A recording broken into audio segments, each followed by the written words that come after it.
तो आज का टॉपिक आपके कमेंट्स पर बेस्ड है, जो आप बार बार कमेंट्स कर रहे थे आपके सिलेबस को लेकर के, उसके बारे में कंप्लीट इन्फॉर्मेशन देने वाला हूं। जैसे कि आपका सबसे पहला कमेंट ये है कि सिलेबस अभी तक क्यों नहीं आया है और सिलेबस कब तक आ जाएगा। ठीक है, दूसरा टॉपिक ये है, दूसरा क्वेश्चन ये है कि क्या जैसे कि सीबीएसई ने जो आपका सिलेबस किया है, उनका सीबीएसई का सिलेबस टर्म 1 और टर्म 2 में डिवाइड कर दिया। ठीक है, मतलब टर्म 1 के लिए पहले आपको तैयारी करनी पड़ेगी, फिर इसके बाद टर्म 2 के लिए सिलेबस जो भी होगा आगे का सिलेबस, उसको तैयारी करके टर्म 2 के लिए एग्जाम देना पड़ेगा। तो क्या एमपी बोर्ड ने भी ये फैसला ले लिया है और ये चीज फॉलो करेगा कि नहीं?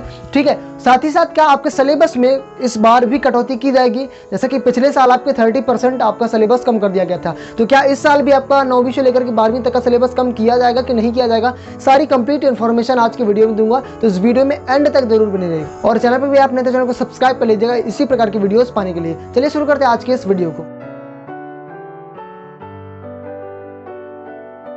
तो सबसे पहले हम बात कर लेते हैं कि आपका सिलेबस का अभी तक सिलेबस क्यों नहीं आया है। तो देखिए, मैं आपको बता दूं कि अभी क्या चला अगस्त, ठीक है, तो अभी 10 दिन के अंदर आपका सिलेबस रिलीज करने की बात कही जा रही है। ठीक है, उसके पहले अब देखिए, अभी तो सिलेबस है नहीं, तो अभी आप पढ़ोगे क्या? ठीक है, ये चीज भी बता दूं, तो पढ़ोगे क्या? तो सबसे पहले आंख मूंद के तुम्हें एनसीईआरटी फॉलो करनी है। ठीक है, पहले क्या था कि कुछ बुक्स एनसीईआरटी के पहले से लग रही थी और कुछ बुक्स एमपी बोर्ड की लग रही थी। तो अब क्या करना है आपको, जो बुक्स पहले से एनसीईआरटी की थी तो वही लगेंगी। ठीक है, लेकिन जो बुक्स पहले एनसीईआरटी की नहीं थी वो चेंज होकर के एनसीईआरटी लग जाएंगी। अब आपको पढ़ना कैसे है, तो आप गूगल करो, कहीं भी करो, एनसीईआरटी की बुक्स आपको डाउनलोड कर लो, कोई भी पीडीएफ डाउनलोड कर लो। ठीक है, जो कि बुक्स वगैरह होती है। अगर आपको नहीं मिल रही तो आप मुझे कमेंट करना, तो मैं आपको टेलीग्राम के चैनल पे डाल दूंगा आपको। ठीक है, डिस्क्रिप्शन बॉक्स में लिंक मिल जाएगा।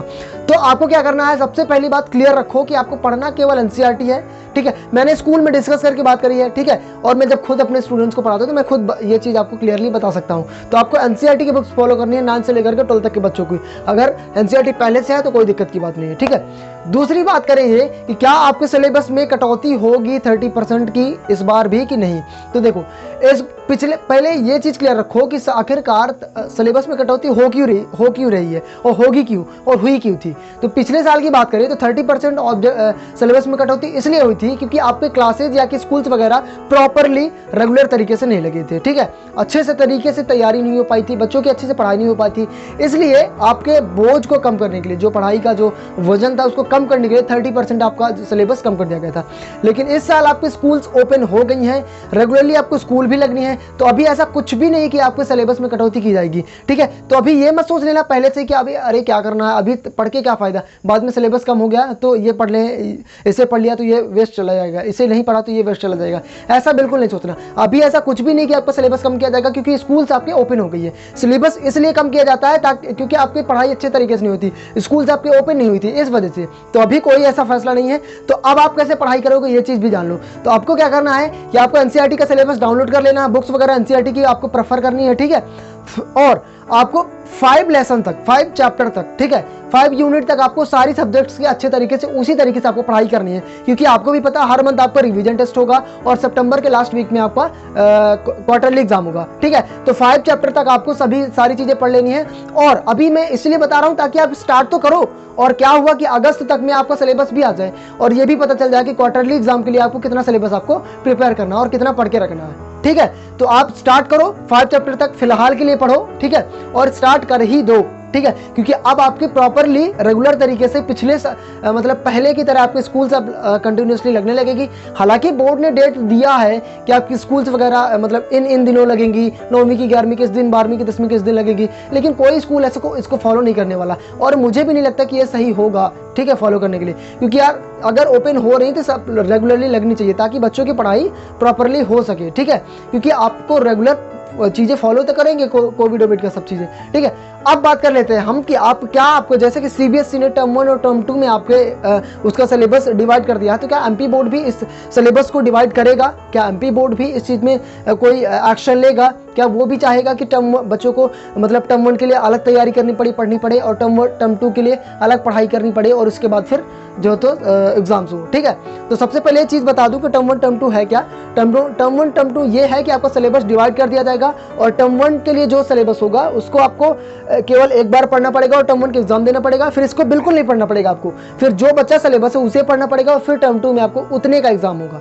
ठीक है, अब बात करते हैं एमपी बोर्ड फॉलो करेगा कि नहीं। तो जब आपके एग्जाम्स चल रहे थे, रिजल्ट आने वाली बात थी पिछले साल वालों की बच्चों की, तभी ये चीज़ बताई जा रही थी कि शायद विचार बना रहा है कि एमपी बोर्ड भी जो है तो इसको फॉलो कर सकता है, ठीक है। लेकिन आपको भी पता है कि सीबीएसई एक बड़ा बोर्ड है, ठीक है, तो इसके स्टेट बोर्ड मानने के लिए राजी हो जाते हैं। इसके लिए थोड़ी सी राय लेनी पड़ती है, ठीक है, जो अपने स्कूल शिक्षा विभाग है, ठीक है। तो ऐसा डिस्कशन होकर के आपको ये चीज़ ऑफिशियल नोटिस अभी जारी नहीं हुआ है, तो मैं आपको ऑफिशियली नहीं बता सकता कि ये चीज़ें हो सकती है, ठीक है। बेसिकली अगर कहा जाए तो सेम ऐसा ही लगता है, मतलब टर्म 1 टर्म 2 जैसा ही आपको पढ़ाई करना है, मतलब क्योंकि क्वार्टरली एग्जाम्स के लिए पढ़ाई करनी है, ठीक है। तो ऐसा आप कर सकते हो, लेकिन अभी कोई ऐसा ऑफिशियल आदेश नहीं आया कि आपको एग्जाम्स टर्म 1 टर्म 2 में आपके रिवील हो जाएंगे, या कि सेशन डिवाइड हो जाएगा, या कि सिलेबस आपको डिवाइड हो जाएगा, ऐसा कुछ भी नहीं है। ऑफिशियल आदेश नहीं आया हुआ है। अगर ऑफिशियल आदेश आएगा तो हम आपको बता देंगे, पढ़ाई करने का तरीका भी बता देंगे, सारी जानकारी और सारी चीज़ें आपको क्लियर कर देंगे, ठीक है। तो अभी जो है तो अभी आपको बिल्कुल भी सोचना नहीं है, बिल्कुल भी टेंशन नहीं लेना है। जितना सिलेबस है उससे आपको स्टार्ट करना है और आपको पढ़ाई अपने स्टार्ट रखनी है, ठीक। मैं आपको एक ऐप के बारे में बताना चाहता हूं जो कि स्टूडेंट के बीच में इस टाइम पे काफ़ी ज़्यादा पॉपुलर है, वो है फिलो ऐप। और चाहे आपके क्वेश्चन हो, कोई डाउट हो, कॉन्सेप्ट हो, या फिर वो बोर्ड्स, जेई, नीट, पढ़ाई में कोई भी दिक्कत आ रही है, इसका सॉल्यूशन है फिलो ऐप। अपने डाउट को किसी भी टाइम क्लियर कर सकते हैं, वो भी 3 स्टेप्स में।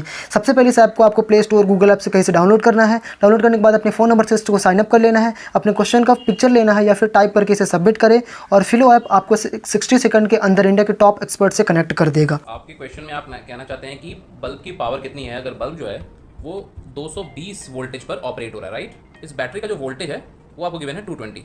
तो ये आपको सिंपल रिलेशन हो गया यहाँ पर। अब अगर कोई आपको और डाउट है तो बताइए। तो भैया देरी किस बात की, फटाफट जाओ, डिस्क्रिप्शन बॉक्स में लिंक गिवन है, ऐप को डाउनलोड करो और इसका बेनिफिट उठाओ। तो बस यही है कि आपका सिलेबस अभी कोई भी ना, तो आपको 30% भी कोई रिडक्शन होना है ना, तो फिर आपका सिलेबस अभी पूरा आया हुआ है, ठीक है। एक वीडियो मैंने बनाई है, उसको जाके एक बार जरूर चेकआउट करो, ठीक है। यहाँ आपको लिंक मिल जाएगा, डिस्क्रिप्शन बॉक्स में भी आपको लिंक मिल जाएगा। कल ही मैंने वीडियो बनाई थी, जिन बच्चों ने नहीं देखा, ठीक है। ना तो रिडक्शन होने वाला, ना ही अभी आपके टर्म 1 टर्म 2 में आपको कोई भी चेंजेस होगा, ठीक है, सिलेबस में, ठीक है। और जो भी अगर आदेश आता है तो वो चीज़ बता देंगे, लेकिन अभी आपको फिलहाल तैयारी करनी है, एनसीईआरटी बुक फॉलो करनी है, एनसीईआरटी का सिलेबस फॉलो करना है, जो भी, चाहे वो किसी भी बोर्ड में लग रहा हो, चाहे भले वो एनसीईआरटी सीबीएसई ने फॉलो करी है, ठीक है, लेकिन अब आपको केवल एनसीईआरटी बुक और एनसीईआरटी का सिलेबस फॉलो करना है। तो वो जाके इंटरनेट पे डाउनलोड कर लो। अगर आपको नहीं मिला है तो कमेंट करो, तो मैं आपको टेलीग्राम के चैनल पे आपको प्रोवाइड करा दूंगा, ठीक है। सो आई होप कि सारी चीजें क्लियर हो गई होगी, पूरी इन्फॉर्मेशन मैं आपको क्लियरली दे पाया हूँ। जो भी क्वेश्चन क्वेरी कमेंट सेक्शन में जरूर पूछो, और मिलते हैं नेक्स्ट वीडियो में किसी नए टॉपिक के साथ। तब तक के लिए अलविदा, जय हिंद, जय भारत। एमपी बोर्ड की कोई भी अपडेट्स पाने के लिए चैनल को सब्सक्राइब कर ले। मैं गारंटी के साथ बोलता हूं कि आपको इस चैनल को आपको ट्रस्टेड और आपको पूरी आंख मूंद के भरोसा कर पाओगे, ऐसा मैं आपको बना के दूंगा। तो बस अलविदा।